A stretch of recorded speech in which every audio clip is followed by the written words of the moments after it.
New England liberal arts college, Wesleyan University, puts an end to legacy admissions weeks after the Supreme Court's ruling on affirmative action.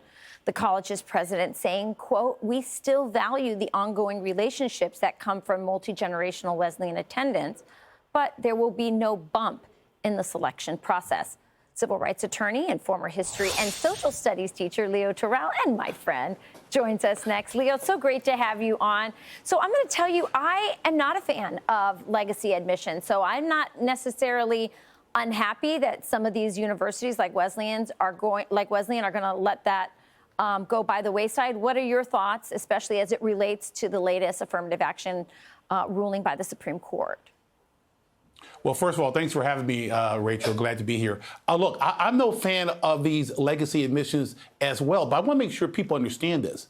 To conflate these preferential treatment for previous family members attending these schools and the Supreme Court decision is absolutely wrong. They're trying to relate the two. Yeah. They have nothing to do with them. And the affirmative action violated the Constitution. It was illegal.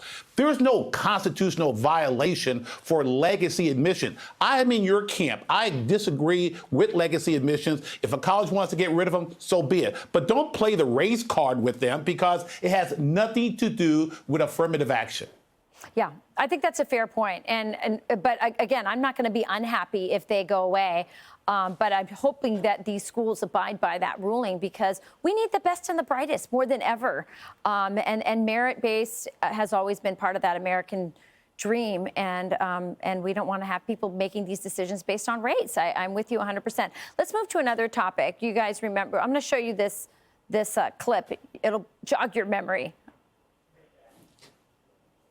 And I still ask, is the juice worth the squeeze? What does that mean? I mean, is it worth the pain that this causes and the division that it causes? So that was the dean of the law school in Stanford. There was a Trump-appointed judge who came to speak and was, shouted down, and she took the side of those who were trying to censor him and prevent him from giving his point of view. She was put on, I guess, leave, and now she's officially being let go. What are your thoughts on this? Well, I'm glad. I'm going to be very honest. I'm glad she's gone. Yeah. But it might be too little too late. And I'll tell you why, Rachel, because the problem is this. Stanford is hurting.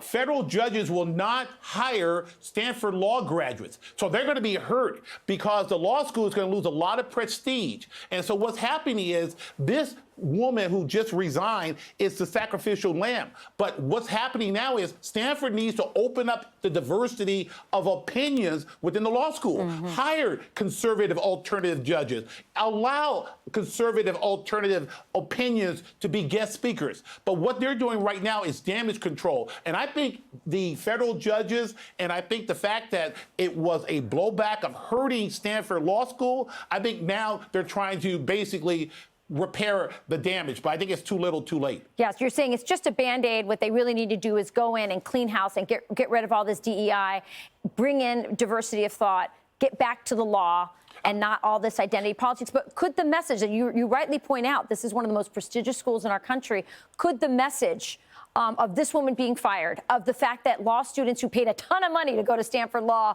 are now getting discriminated fairly, some would say.